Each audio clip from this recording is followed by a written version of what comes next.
साथियों नमस्कार। आज का दिन सामाजिक न्याय के पैरोकारों के लिए जो इस देश में है बेहद महत्वपूर्ण दिन है, खुशी का दिन है। आज केंद्र सरकार ने एक बार फिर पलटी मारी है और अपने एक फैसले को वापस ले लिया है। आप सभी को पता होगा कि पिछले शनिवार को संघ लोक सेवा आयोग ने 45 पदों की एक वैकेंसी निकाली थी। इनमें सीधी भर्ती होनी थी, एकल पद थे। कुल 45 पदों में 10 पद जो थे वो ज्वाइंट सेक्रेटरी के थे और 35 पद डायरेक्टर यानी कि डिप्टी सेक्रेटरी लेवल के थे। आज केंद्रीय कार्मिक एवं प्रशिक्षण मंत्री जो हैं जितेंद्र सिंह, उन्होंने लेटर लिखा यूपीएससी के चेयरमैन को।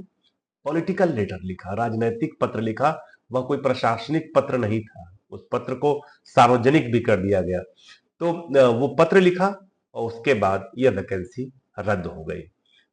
फिलहाल देश में अलग अलग जगहों पे अलग अलग जो नेता है, अलग अलग पार्टियों के, उनमें से कुछ इस फैसले पर बेहद खुश हैं, कुछ इसको सामाजिक न्याय की जीत बता रहे हैं, कुछ चेहरे खामोश हैं, कुछ बोलने से बच रहे हैं। भाजपा के समर्थक भी इस फैसले को लेकर के खामोश दिखाई दे रहे हैं, कुछ लोगों में रोष दिखाई दे रहा है। हम आज जो अभी चर्चा करने जा रहे हैं उसमें यह जानने की कोशिश करेंगे कि दरअसल केंद्र सरकार ने जो इस फैसले से वापस कदम खींचे उसके पीछे की वजह क्या थी। यह जानना हम सबके लिए जरूरी है। यह जरूरी इसलिए भी है क्योंकि इससे केंद्र सरकार की राजनीति को, केंद्र सरकार की ताकत को, केंद्र सरकार की साजिशों को समझने का मौका मिलता है। तो एक बात जो सबको साफ दिखाई दे रही है, साफ दिखाई दे रही थी कि सामाजिक न्याय के जो नए नायक सामने आए हैं राहुल गांधी के तौर पे, उनके तेवर सरकार के इस फैसले को लेकर के, खास तौर से जो ये यूपीएससी की वैकेंसीज थी उसके फैसले को लेकर के बहुत तल्ख थे। उन्होंने ट्वीट भी किया था, उन्होंने लिखा था कि ये एसटी, एसटी, ओबीसी के अधिकारों का हनन करने वाला है, उनके अधिकारों को छीनने वाला है। उसके अलावा अखिलेश यादव और तेजस्वी यादव समेत तमाम नेता इस फैसले का लगातार विरोध कर रहे थे। जो एनडीए के भीतर से विरोध की आवाज उठी थी उनमें चिराग पासवान का नाम, जो लोक जनशक्ति पार्टी के नेता है उनका नाम लिया जा रहा है। चिराग पासवान ने खुल करके विरोध किया था। मैं और मेरी पार्टी कतई सहमत नहीं है। आज जिस तरीके से कुछ पदों के नियुक्तियों के लिए, डायरेक्ट बहाली के लिए सीधा वहां से डिमांड्स मांगी गई है। ये पासवान ने कहा था, चिराग पासवान ने। उन्होंने यह भी कहा था सरकार का अंग होने के नाते सरकार के उचित प्लेटफॉर्म पर इस विरोध को हम लोगों ने दर्ज कराया है। आने वाले दिनों में हम लोग और मजबूत आवाज उठाएंगे। यह बात चिराग पासवान ने कही थी। जो एनडीए के महत्वपूर्ण सहयोगी दल है, जिन पर पूरी एनडीए की सरकार टिकी है, भले वह चंद्रबाबू नायडू की टीडीपी हो, चाहे जनता दल यूनाइटेड हो नीतीश कुमार की, नीतीश कुमार की तरफ से अपेक्षा लोगों को थी और चंद्रबाबू नायडू की ओर से इस वैकेंसी को लेकर, इस लेटरल एंट्री को लेकर के कोई बात नहीं कही गई। केसी त्यागी का, जो जनता दल यू के यानी नीतीश कुमार की पार्टी के जो नेता है, उनका बयान जरूर आया था और वो बयान बड़ा चौंकाने वाला था कि उन्होंने कहा था कि इस वैकेंसी का इस्तेमाल विपक्ष जो है वो अपने पक्ष में कर लेगा और इस विज्ञापन से राहुल गांधी पिछड़ों के चैंपियन बन जाएंगे। ये केसी त्यागी का बयान था। तो निश्चित तौर पे विपक्ष के नेताओं का दबाव पड़ा। एनडीए के में, जैसा कि आपको बताया हमने, कि चिराग पासवान, केसी त्यागी जैसे नेताओं ने भी इसका विरोध किया। नीतीश कुमार ने सीधे सीधे विरोध नहीं किया। अब कहानी जो आ रही है मेरे पास, जो तमाम बात साजिशों की कर लेते हैं। एक बात यह कही जा रही है कि सरकार ने जो ये फैसले से पलटी मारी, वापस लिया, वह तो जिस दिन वैकेंसी आई थी उसी दिन तय हो गया था। आप सोचेंगे कि फिर देर क्यों की गई? 3, 4, 5, 6 दिन का जो समय लिया गया, क्यों लिया गया?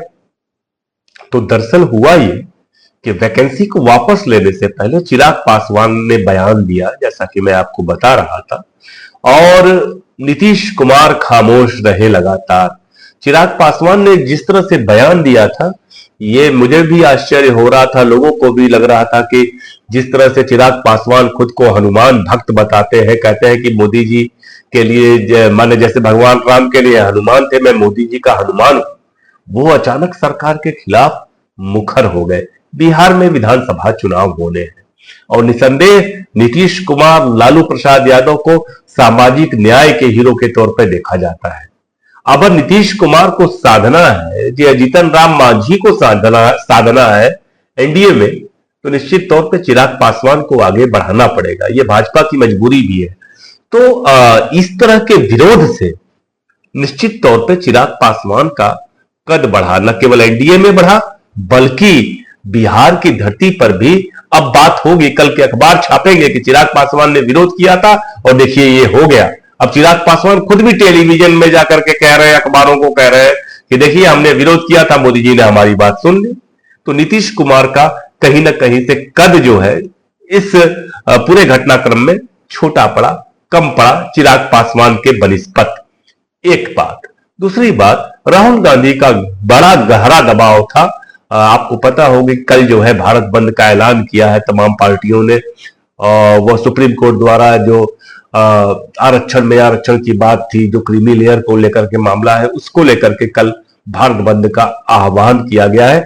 और एक बात, ये बात कहीं ना कहीं से एनडीए जानती है, मोदी सरकार जानती है कि अब कांग्रेस जो है वह राजनीति को आरक्षण की ओर ले जा रही है, खासतौर से पिछड़ों दलितों के आरक्षण की ओर ले जा रही है। और भाजपा को चाहते न चाहते हुए भी उसमें अपनी सहभागिता करनी पड़ रही है, वो बच नहीं सकती। आरक्षण का जो मुद्दा है उसमें इतनी बुरी तरह से फंस चुकी है बीजेपी कि उससे निकल नहीं सकती। तो वह दबाव भी एक बड़ी वजह थी। एक तीसरी जो महत्वपूर्ण बात है वो ये थी कि दरअसल केंद्र सरकार को पता ही नहीं था कि ऐसी वैकेंसी आएगी। आश्चर्य की बात है, लेकिन यह भी एक सूचना मिल रही है कि संघ लोक सेवा आयोग के चेयरमैन ने, जो कि संघ की पृष्ठभूमि से आते हैं, आरएसएस की बात कर रहा हूं, की पृष्ठभूमि से आते हैं, इस बात के लिए, इस वैकेंसी के लिए केंद्र सरकार से कोई नहीं सलाह ली थी, जिसकी वजह से उसकी खूब जगहसाई भी हुई। आप सोचिए कि अगर केंद्र सरकार की सहमति से वैकेंसी निकाली गई होती, हो सकता है कि जितेंद्र कुमार चिट्ठी जारी करके अपनी ही गलतियों पे पर्दा डालने की कोशिश कर रहे हो। लेकिन एक बात और भी संभव है कि जितेंद्र कुमार ने पत्र लिख करके ये बता दिया है कि यह बात सरकार के बिना संज्ञान में आए इस तरह की वैकेंसी निकाल दी गई थी, जिसकी सरकार को सूचना नहीं थी। बाद में जब सरकार को पता लगा तो उन्होंने चिट्ठी लिखी, और जितेंद्र कुमार की चिट्ठी इतनी पॉलिटिकल है, उसमें उन्होंने साफ तौर पर लिखा है कि कांग्रेस के कार्यकाल में ऐसा होता था, कांग्रेस के कार्यकाल में ऐसा प्रशासनिक सुधार आयोग बनाया गया था वीरप्पा मोइली के नेतृत्व में, जिन्होंने इसकी वकालत की थी। उन्होंने कहा कि 2013 में जो 6वां वेतन आयोग लागू किया गया उसमें भी इस तरह की बात कही गई थी। अरे भाई, कांग्रेस पार्टी ने जो कहा था कि वो कहा था, किया तो नहीं किया आपने ऐसी वैकेंसी निकाली। अब अंत में हम तेजस्वी यादव के एक ट्वीट को, जो अभी कुछ घंटों पहले का है, वह जरूर बताना चाहेंगे कि कृषि विभाग ने 368 पदों की वैकेंसी निकाली है, जो कि ऐसे ही भर्ती जिसमें होनी है, लेटरल भर्ती होनी है। तेजस्वी यादव इस वैकेंसी पर नीतीश कुमार, चिराग पासवान और जीतन राम मांझी से सवाल कर रहे हैं। निसंदेह जो सरकार में शामिल लोग हैं, जो सामाजिक न्याय की बात करते रहे हैं, भले वह नीतीश कुमार हो, जीतन राम मांझी हो, चिराग पासवान हो, सबको जवाब देना पड़ेगा। उन नरेंद्र मोदी को भी जवाब देना पड़ेगा जो अपने आप को पिछड़ों का नेता कहा करते हैं। फिर मिलते हैं, फिर बात होगी। नमस्कार।